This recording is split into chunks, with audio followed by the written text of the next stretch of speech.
Gold trusted gold buyers. మీరు తాకట్టు పెట్టిన బంగారాన్ని విడిపించి ఈ రోజు ఉన్న మార్కెట్ ధరకు కొనబడను.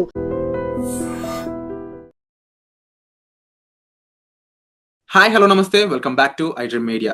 ఈ రోజు మనతో పాటు ఉన్నారు విశ్వేశ్వర రెడ్డి గారు అమెరికా నుంచి. ముఖ్యంగా H1Bకి సంబంధించి వీసా ఫీస్ హైక్ ఏదైతే $100,000 చేస్తారో దానికి సంబంధించి అమెరికన్ హైకోర్టులో పిటిషన్ వేయడం జరిగింది. అయితే దీనివల్ల ఏదైనా బ్రింగ్ బ్యాక్ అయ్యే ఛాన్సెస్ ఉన్నాయా ఈ రూల్ అనే దాన్ని తెలుసుకుందాం మనం. నమస్కారం సార్. నమస్తే సార్, జనరల్ గా ఈ హైకోర్టు పిటిషన్ అనేది కొత్త ఏం కాదు, ఎందుకంటే last time birth right citizenship cancellation చేసినప్పుడు కూడా అక్కడ ఉన్న కొన్ని కోర్ట్స్ లో పిటిషన్ వేయడం జరిగింది. అది ఇంకా జరుగుతూనే ఉంది. అలాగే ఇప్పుడు ఈ ఫీజు సంబంధించిన కూడా పిటిషన్ వేయడం జరిగిందంట. మరి దీనికి సంబంధించి తీర్పు ఏమైనా త్వరలో వస్తుందా, వెదర్ ఎస్ఆర్ నో ఆర్ లేకపోతే ఇలాగే కంటిన్యూ అవుతుంటుందా ఈ పిటిషన్స్ అనేది? అంటే ఈ పర్టికులర్ కేసు $100,000 అని H1B కోటా దాని మీద యాక్చువల్గా మొన్న మీడియా కానీ లేకపోతే ఆ ఎగ్జిక్యూషన్ ఆర్డర్ మీద కానీ బాగా స్పెక్యులేషన్ జరిగింది. ఆ స్పెక్యులేషన్ తో చాలా మంది పాపం స్ట్రెస్ అయ్యారు. అంత స్ట్రెస్ కావాల్సిన అవసరం లేకుండే. సో అందరూ స్ట్రెస్ అయ్యి పాపం ఇమీడియట్ గా తీసుకురావడం, ఇండియా నుంచి రావాలని చెప్పడం, ఆ వీకెండ్ లోపలనే ఫ్లైట్లలో రావాలి లేకపోతే వీలు కాదని చెప్పేయడం. తర్వాత ఈ ట్రంప్ అడ్మినిస్ట్రేషన్ లో ఉన్న ఆఫీసర్స్ కొంతమంది కూడా, సెక్రటరీలు కూడా కొంత ప్యానిక్నెస్ క్రియేట్ చేశారు. సో ఓవరాల్ గా ఏంటంటే ఎనీథింగ్ దే కెన్ ఇంట్రడ్యూస్, ఏదైనా బిల్ ఆర్ ఏదైనా ఎగ్జిక్యూటివ్ ఆర్డర్ తీసుకురావచ్చు, ఎవరు ఆపరు. అంటే American law of the land లో రూల్ ప్రకారం ప్రెసిడెన్షియల్ డిస్క్రిప్షన్ లో వాళ్ళు తీసుకోవాలనుకున్న నిర్ణయాలను ఎవరు ఆపం. అది best interest of the country ఉంటే సెనెట్, హౌస్ ఆఫ్ రిప్రజెంటేటివ్స్ అంటే కాంగ్రెస్ కూడా ఆపదు, అంటే అప్రూవ్ చేస్తుంది. అంటే best interest of the country. ఈ రిపబ్లికన్ పార్టీ, డెమోక్రటిక్ పార్టీ రెండు ఉన్నా కూడా వాళ్ళు ఎప్పుడైనా అలైన్ ఎప్పుడైతారంటే కంట్రీ ఇంట్రెస్ట్ల మీద అది ఒకటైంది అనుకుంటే వాళ్ళిద్దరూ ఇది చేస్తారు, అంటే సపోర్ట్ చేస్తారు. సో ఇందులో మనకి ఎవ్రీ ఇయర్ F1 వీసా అనేది మార్చిలో రిజిస్ట్రేషన్ అవుతుంది, ఏప్రిల్లో ఫైల్ చేస్తాము. ఒక 90 డేస్ ఇస్తారు ఏప్రిల్లో, అంటే లాటరీలో తీసాక. ఇది టిపికల్ గా మీకు H1B అంతా లాటరీ సిస్టమ్ లో ఉంటుంది కాబట్టి. సో దాని తర్వాత వాళ్ళు మళ్ళీ 90 డేస్ లోపల H1B పిటిషన్ మనం USCIS సెంటర్స్ పంపాలి. అవి US లో ఒక 4 ఉంటాయి, వాటికి పంపాలి. పంపిన తర్వాత అది అప్రూవ్ అవుతుంది. అప్రూవ్ అయ్యే తర్వాత మళ్ళీ దాని యాక్టివేషన్ ఎప్పటి నుంచి ఉంటుంది అంటే అక్టోబర్ 1వ తారీఖు నుంచి ఉంటుంది. అంటే ఏప్రిల్లో ఫైల్ చేసినా కూడా అక్టోబర్ 1 నుంచే దాని వ్యాలిడిటీ పీరియడ్ స్టార్ట్ అవుతుంది. సో ఈ యాంగిల్లో చూస్తే ఇప్పుడు ప్రస్తుతానికైతే ఆ ఎగ్జిక్యూటివ్ ఆర్డర్ పైన ఇంకా రకరకాల స్పెక్యులేషన్స్ రావచ్చు గోయింగ్ ఫార్వర్డ్. అదేవిధంగా ఇంకేమైనా ఇష్యూస్ ఉంటే కూడా రావచ్చు, అంటే విత్ కోర్ట్ సిస్టమ్ ద్వారా కానీ లేకపోతే విత్ ఇన్ ద ఆర్డర్స్లలో కూడా వాళ్ళు చేంజెస్ ఏమైనా ఉంటే. తర్వాత USCIS కూడా కొన్ని క్లారిటీ ఇచ్చింది. తర్వాత అంటే కన్ఫ్యూజన్ కి తెరలేపారు కాబట్టి దాని క్లారిటీ కోసం చెప్పారు ఇది ఎప్పుడు ఉంటుంది అన్న దానిపైన.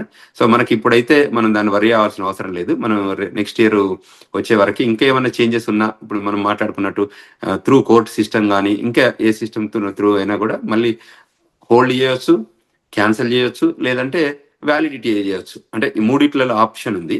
సో మూడిట్లలో ఏది జరగాలో ఇంకా టైం ఉంది కాబట్టి మనం ఇప్పుడే ప్లాన్ కావాల్సిన అవసరం లేదు. ఎవరైనా క్లారిటీ కావాలంటే, కమ్యూనికేషన్ లో కన్ఫ్యూజన్ ఉంటే దే కెన్ రీచ్ అవుట్ అస్. ఇప్పుడు గ్లోబల్ తెలంగాణ అసోసియేషన్ నుంచి మేము హెల్ప్ చేస్తున్నాం. అదేవిధంగా మన లా ఆఫీసర్స్ ఆఫ్ జనతా కంచర్ల నుంచి కూడా అటార్నీ జనతా గారు, ఆ టీం అందరు కూడా మన వాళ్ళందరికీ అంటే మంచి గైడెన్స్ ఇస్తున్నారు, ఎడ్యుకేషన్ ఇస్తున్నారు, కౌన్సిలింగ్ ఇస్తున్నారు. మన ఈ మధ్య మంచి వెబినార్ ఆర్గనైజ్ చేశాం. ఆ వెబినార్ కు ఒక 1500 మంది పైగా జాయిన్ అయ్యారు.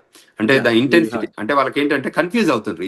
ఎగ్జిక్యూటివ్ ఆర్డర్ లో ఉన్న కంటెంట్ వాళ్ళకి అర్థం కాక, తర్వాత ఇంటర్ప్రిటేషన్ ఆఫ్ లా అంటారు, అంటే అందులో ఇది ఏ వైపు వెళ్తుంది అనే దానికి తెలియక, సో చాలా మంది ఇది మాకు అప్లై అవుతుందా, అప్లై కాదా, ఆ కన్ఫ్యూజన్ ఎక్కువ ఉంటుంది. సో ఆ కన్ఫ్యూజన్ క్లారిటీ చేయడానికి కోసమే మనం కాన్ఫరెన్స్ కాల్ ఆర్గనైజ్ చేసాము. సో చాలా మంది ది గెట్ క్లారిఫైడ్ కంటెంట్ తోని. So attorney Janata conference call లో చాలా మంది జాయిన్ అయ్యారు. వాళ్ళందరూ కూడా ఆన్సర్ వచ్చింది. అంటే ఒక 300 క్వశ్చన్స్ పోజ్ చేశారు. 2 గంటల షో నడిచింది వెబినార్. వాళ్ళ డౌట్స్ అందరు పోస్ట్ చేస్తుంటారు. We organize this call across the United States కానీ అక్రాస్ ద గ్లోబ్ జాయిన్ అయ్యారు. ఎందుకంటే అది వరల్డ్ వైడ్ వేరియస్ కంట్రీస్ లో ఉన్న వాళ్ళు ఉన్నారు. తర్వాత ఇండియాలో ఉన్న పేరెంట్స్ కూడా జాయిన్ అయ్యారు. ఇది గ్రేట్ అచీవ్మెంట్, ఎందుకంటే వాళ్ళకు కూడా క్లారిటీ కావాలి కదా, వాళ్ళు కూడా they wanted to know and first hand information కూడా కావాలి. ఆ ఉద్దేశంతోనే we organize that webinar global Telangana association. చాలా బాగా జరిగింది, అందరికి చాలా హెల్ప్ అయింది అన్నట్టు. సో అంచేత అదే విధంగా ఇంకేదైనా క్వశ్చన్స్ ఉన్నా ఫ్యూచర్ లో, అంటే ఇది నాట్ ఓన్లీ ఇమిగ్రేషన్ కానీ ఎనీ కన్సర్న్స్ ఉన్న ఇష్యూస్ ఉన్నా కూడా మనం కూడా అడ్రస్ చేస్తున్నాం. ఇప్పుడు DUI ఇష్యూస్ ఉంటాయి, థెఫ్ట్ కేసెస్ ఉంటాయి, అంటే షాప్ లిఫ్టింగ్ కేసెస్ ఉంటాయి, ఇంకా వేరియస్ ఇష్యూస్ వాళ్ళకి మ్యాట్రిమోనియల్ ఇష్యూస్ ఉంటాయి, వాళ్ళకి కన్సర్న్స్ ఉన్న వాటిని కూడా మేము వీఆర్ అడ్రసింగ్. వాళ్ళకు కూడా కౌన్సిలింగ్ చేస్తున్నాం, గైడెన్స్ ఇస్తున్నాం. రిప్రజెంటేషన్ కావాలంటే కూడా ఆ పర్టికులర్ కౌంటీలో ఉన్న అటార్నీని హైర్ చేసి వాళ్ళకి హెల్ప్ చేస్తున్నాం. ఆ తర్వాత DOI కేసులలో కొంత జైల్ టర్మ్కి వెళ్తే కూడా వాళ్ళని బెయిల్ బాండ్ల మీద తీసుకొస్తున్నాం. ఏదైనా క్రిమినల్ యాక్టివిటీస్ లో ఎంగేజ్ అయితే, అంటే కావాలని కాదు కానీ ఎంగేజ్ అయితే కూడా వాళ్ళని పద్ధతిగా మళ్ళీ వాళ్ళని బయటికి తీసుకొచ్చే ప్లాన్ చేస్తున్నాం అన్నట్టు. Wonderful sir. అండ్ డెఫినెట్లీ మీరు కానీ అండ్ లాయర్ జనతా గారు కానీ ఇప్పుడు చేసే సర్వీస్ ఏదైతే ఉందో నిజంగా హ్యాట్స్ ఆఫ్. అయితే ఓవరాల్ గా ఇప్పుడు దేని వైపు ఎక్కువ స్కోప్ ఉండొచ్చు ఇన్ కేస్ ఆఫ్టర్ తీర్పు వచ్చాక? మోస్ట్లీ ఏంటంటే అందరూ భయపడే ఈ డౌట్స్ ఎక్కువ ఉన్నాయి. మీరే అన్నారు 300 వరకు డౌట్స్ అడిగారని చెప్పేసి. అందరూ కూడా ఏంటి అంటే ఇన్ ఫ్యూచర్ లో అమెరికా సిచ్యువేషన్ ఏంటి, ఎదురు అక్కడ లివింగ్ అయి ఉండొచ్చు, స్టడీయింగ్ అయి ఉండొచ్చు అనేది, దానికి సంబంధించి ఏదైనా ఒక్క స్టేట్మెంట్ ఇవ్వగలరా? తప్పకుండా అందరూ రావాలి, క్వాలిటీ పీపుల్ రావాలి. అమెరికా ఏమంటుందంటే 2 రకాలుగా మా దేశానికి రమ్మంటుంది. అయితే మీ దగ్గర ఎక్స్ట్రాడినరీ టాలెంట్, ఎక్స్ట్రాడినరీ ఎబిలిటీ ఉంటే మా దేశానికి రండి, లేదా మీ దగ్గర డబ్బు ఉంటే మా దగ్గరికి రండి. అంటే ఒక కంట్రీ ఏం ఎక్స్పెక్ట్ చేస్తుంది అంటే వరల్డ్ లో ఉన్న టాలెంట్ ని తీసుకురావాలని ప్రయత్నం చేస్తుంది. అంటే క్రీమ్ టాలెంట్ లేదు, వరల్డ్ లో ఉన్న క్రీమ్ ఫైనాన్స్, డబ్బు ఉన్న వాళ్ళు మా దేశానికి రండి, ఇన్వెస్ట్ చేయండి, మా దగ్గర ఎంప్లాయ్మెంట్ క్రియేట్ చేయండి, మీరు గ్రీన్ కార్డు తీసుకోండి. ఈ EB1 కేటగిరీ కూడా అలానే ఉంటుంది. మా దగ్గర EB5 ఇన్వెస్టర్ బేస్డ్, EB1 అనేది ఎక్స్ట్రాడినరీ ఎబిలిటీ కిందకి వస్తుంది. ఇప్పుడు ఎవరైతే టాలెంట్ ఉన్నది అనుకోరు వాళ్ళు ఏమంటారంటే మీరు ఏదో జాబ్ ఉన్న వాళ్ళే కాకుండా H1B మంచి $100,000 గవర్నమెంట్ ఫీజు కట్టే టాలెంట్ ఉన్న రిసోర్స్ తీసుకురండి, చిన్న వాళ్ళని వద్దు అనేది గవర్నమెంట్ ప్లానింగ్ అన్నట్టు. సో అది అంతే తప్ప వద్దనేది లేదు. తప్పకుండా అమెరికా అనేది ఒక స్వర్గం. సో అంచేత దీనికి ఇక్కడ ఎంప్లాయ్మెంట్ ల్యాండ్ ఆఫ్ ఆపర్చునిటీస్ ఉంటాయి. తప్పకుండా అందరు కూడా రావాలి, ఆపర్చునిటీని యూటిలైజ్ చేసుకోవాలి. ఎక్స్పీరియన్స్ కావాలి, ఎడ్యుకేషనల్ ఎక్స్పీరియన్స్ కావాలి, ఎంప్లాయ్మెంట్ ఎక్స్పీరియన్స్ కావాలి. మళ్ళీ మన కంట్రీస్కి వెళ్ళొచ్చు. మన కంట్రీస్లో మనం కొత్త ఇన్నోవేషన్ కానీ, ఏమైనా కొత్త ఇన్వెన్షన్స్ కానీ, లేకపోతే రీసెర్చ్ కానీ అవకాశాలు ఉంటే ఇండియా కూడా వెళ్ళిపోయి అక్కడ చేసుకోవచ్చు. బట్ ఒకసారి ఈ దేశం కూడా వచ్చి చూసిపోతే వాళ్ళకు కూడా ఒక క్లారిటీ ఉంటుంది కదా, అయితే స్టూడెంట్ రూపకంగా రావాలి, లేదంటే జాబ్ అన్నా వచ్చి ఇక్కడ కొద్ది రోజులు పనిచేసిపోతే ఆ మెచ్యూరిటీ లెవెల్ కానీ, ఆ ఎక్స్పీరియన్స్ కానీ, ఆ ఐడియాలజీ కానీ కొంచెం చేంజ్ ఉంటుంది కదా. ఇప్పుడు గ్లోబల్ థాట్ ప్రాసెస్ బిల్డప్ అయింది కదా, ఎందుకంటే వాళ్ళలో చాలా కంట్రీస్ అమెరికాలో ఉంటారు. సో అంచేత మనం వాళ్ళతో కలిసి పనిచేయడం వల్ల కొత్త విషయాలు తెలియడానికి ఆస్కారం ఉంటుంది. 100% సార్. తప్పకుండా రావాలని కోరుకుంటా. Thank you so much for the guidance and information sir. ఇక చూస్తూనే ఉండండి ఈ ఎపిసోడ్, మళ్ళీ కొత్త ఎపిసోడ్స్ మేము ముందుకు వస్తుంటాము. అండ్ నెక్స్ట్ ఎపిసోడ్ లో తప్పకుండా అమెరికాలో జరిగే కొన్ని ఆందోళనలు, అక్కడ జరుగుతున్న విషయాలు ఎందుకు జరుగుతుంది, దాని మీద అక్కడ ప్రభుత్వం కానీ ఎలాంటి చర్యలు తీసుకోబోతుందని ఒక ఇంట్రెస్టింగ్ న్యూస్ తీసుకురాబోతున్నాం. Stay tune. Thank you so much. And don't forget to subscribe to iDream. And for more videos, please subscribe to iDream. Please subscribe to iDream. Please subscribe iDream. And please subscribe to iDream. For more videos, subscribe to iDream.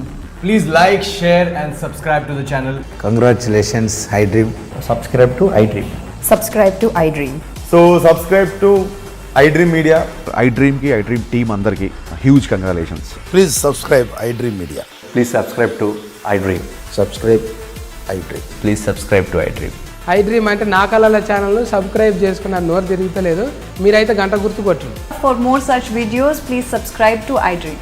Subscribe to iDream. Please subscribe to iDream. Please subscribe iDream Media. Please do subscribe to iDream. Please subscribe to iDream Media. For best entertainment and information, please subscribe iDream.